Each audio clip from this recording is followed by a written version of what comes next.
আপনারা জানেন আমি ওল্ডাগরতলা পঞ্চায়েত সমিতির চেয়ারম্যানের দায়িত্বে ছিলাম গত 5 বছর।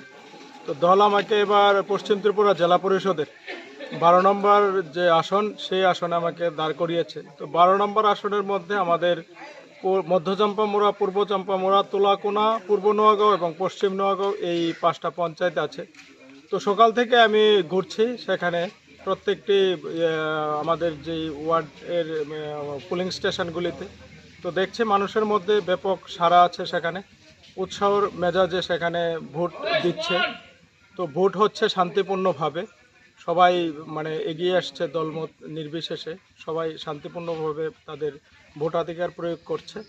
তো আমার যেটা মনে হয় উন্নয়ন এবং প্রগতি তথা শান্তি সম্প্রীতির জন্য মানুষ আজকে ঘর থেকে বেরিয়ে আসছে এবং তাদের যে মতাধিকার, তাদের যে ভোটাধিকার সেটা প্রয়োগ করছে।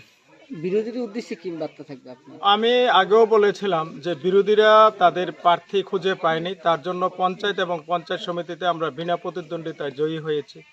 আজকেও আমার কাছে যতটুকু খবর, আমি যতটুকু দেখেছি, এখন পর্যন্ত বিরোধীরা কোনো ফুলিং এজেন্ট তারা দিতে পারেনি। তো তাদের কাছে লোক নেই, ফুলিং এজেন্ট কোথায় থেকে দেবে? আপনারা মানে জেলা পরিষদ নির্বাচনে তারা প্রার্থী দিয়েছে ঠিকই, তাদের কোনো প্রচার প্রসার সেই জায়গায় নেই। প্রার্থী যারা আছে তারা কোনো ভোট মানুষের কাছে চাইতে আসেনি, আর চাইবেও কী করে? তাদের সেই সাহস নেই।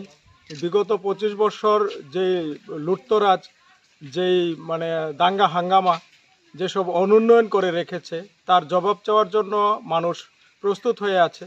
তো মানুষকে এড়িয়ে যাওয়ার জন্য, মানুষের সামনে তারা না এসে সেখানে শুধু প্রার্থী দিয়ে ভোট চাইছে। তো মানুষ এই নির্বাচনে তাদেরকে উচিত শিক্ষা দেবে, তাদের জামানত জব্দ হবে, আর জামানত জব্দ এমনভাবে হবে, এত বিশ্রীভাবে হবে, যেটা মানে মানুষের কাছে তারা মানে ফল কি হয়েছে সেটাও বলতে পারবে না।